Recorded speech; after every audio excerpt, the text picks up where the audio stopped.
Hai, kembali jumpa dengan channel ini. Kali ini kita akan membahas tentang Politeknik Perkeretaapian Indonesia PPI Madiun, atau dulu dikenal sebagai Akademi Perkeretaapian Indonesia API Madiun. Kita akan ngomongin mulai dari jalur penerimaan taruna, tahap seleksi, biaya kuliah sampai dengan prospek kerja setelah lulus dari PPI Madiun. PPI Madiun berdiri sejak tahun 2014 sampai sekarang mempunyai 4 program studi. Yang pertama D3 TBJB atau Teknologi Bangunan Jalur Perkeretaapian, 2 D3 TEP Teknologi Elektronika Perkeretaapian, ketiga D3 MTP Manajemen Transportasi Perkeretaapian, dan yang terakhir atau keempat D3 TMP Teknologi Mekanika Perkeretaapian. Hanya lulusan SMA MA IPA yang bisa mendaftar di PPI Madiun, termasuk SMK jurusan tertentu.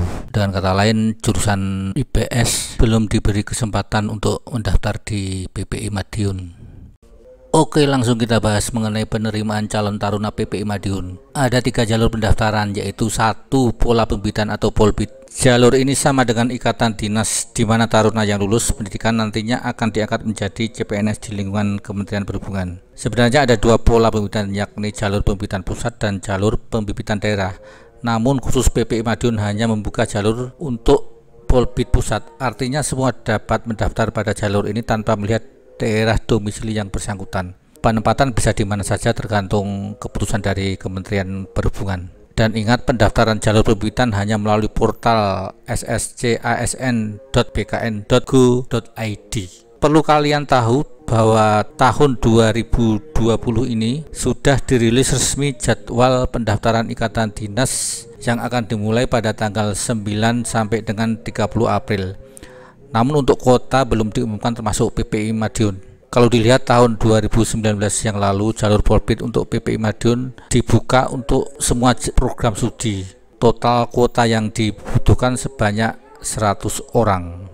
Sebenarnya kebutuhan ASN dari lulusan sekolah melalui ikatan dinas atau pola pembibitan itu cukup banyak, namun tidak semua informasi yang diajukan ke Menhub itu disetujui ke Menpan. Contohnya, data menunjukkan kebutuhan ASN sebenarnya sebanyak 2248 dari pola pembibitan, namun hanya sekitar 2600-an yang disetujui untuk direkrut melalui ikatan dinas. Jadi sebenarnya masih banyak harapan lah untuk tahun-tahun mendatang, masih ada lagi rekrutan untuk pola pembibitan di PPI Madiun.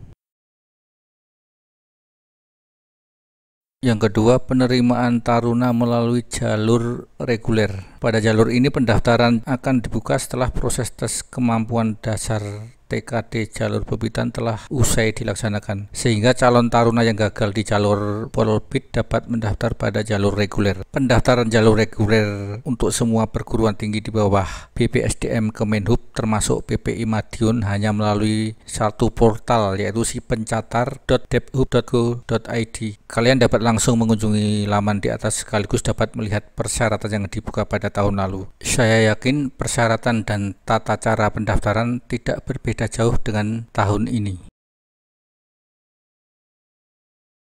Yang ketiga, jalur mandiri. Pada jalur ini dibuka setelah hasil akhir kelulusan Polbid maupun reguler diumumkan. Pendaftaran melalui portal berikut ini. Bagi peserta yang telah mengikuti seleksi penerimaan calon taruna melalui jalur Polbid dan jalur reguler dan sudah sampai pada tahap akhir namun tidak lolos, dapat mengikuti si pencatar jalur mandiri tanpa harus mengikuti lagi seleksi tes akademik, psikotes, tes kesehatan, kesamaptaan, dan tes wawancara. Peserta hanya diharuskan membayar biaya pendaftaran saja. Nanti keputusan hasil seleksi kelulusan ditentukan melalui Pantukir. Kalangan umum dapat mendaftar pada jalur mandiri. Namun tahun lalu terdapat kuota kerjasama antara PPI Madiun dengan Pemkot Madiun, yakni sebanyak 24 orang yang diprioritaskan bagi putra-putri asal kota Madiun yang berprestasi namun memiliki keterbatasan dari sisi ekonomi.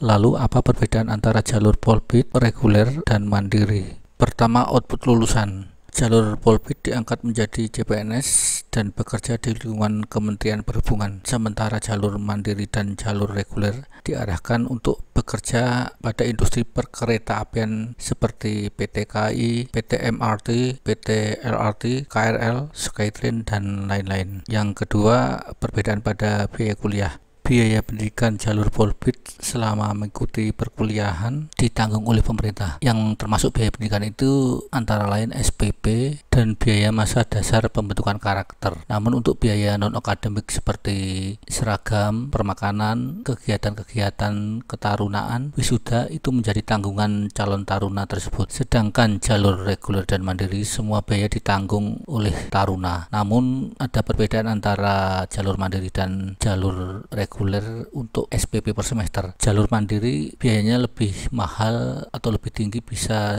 2-3 kali lipat dibandingkan jalur reguler. Sementara untuk biaya non akademik semua jalur itu sama, baik Polbit, reguler dan mandiri. Next kita masuk ke tahapan seleksi PPI Madiun. Terdapat 8 tahapan seleksi untuk diterima menjadi taruna di PPI Madiun. Mulai dari pendaftaran sampai dengan yang terakhir, tes kesehatan tahap kedua. Khusus jalur Polbit, setelah seleksi administrasi, tahapan selanjutnya adalah seleksi kompetensi dasar SKD yang diadakan di BKN dengan komputer assisted test atau CAT. Baru ketika lolos SKD akan diikutkan ke tahap selanjutnya, yaitu tes akademik.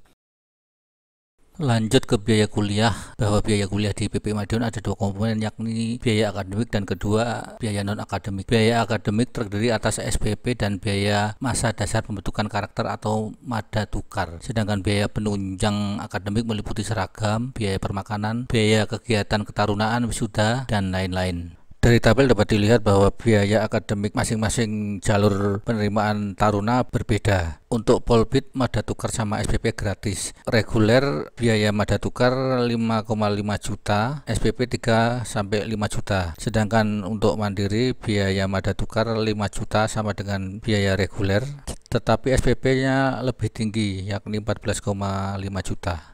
Dapat dilihat juga bahwa biaya non-akademik untuk semua jalur penerimaan semuanya sama, yakni biaya penunjang untuk seragam dan lain-lain sebesar 18,8 juta. Uang makan per bulan 1,085 juta dan binatu sebesar 240.000 per bulan.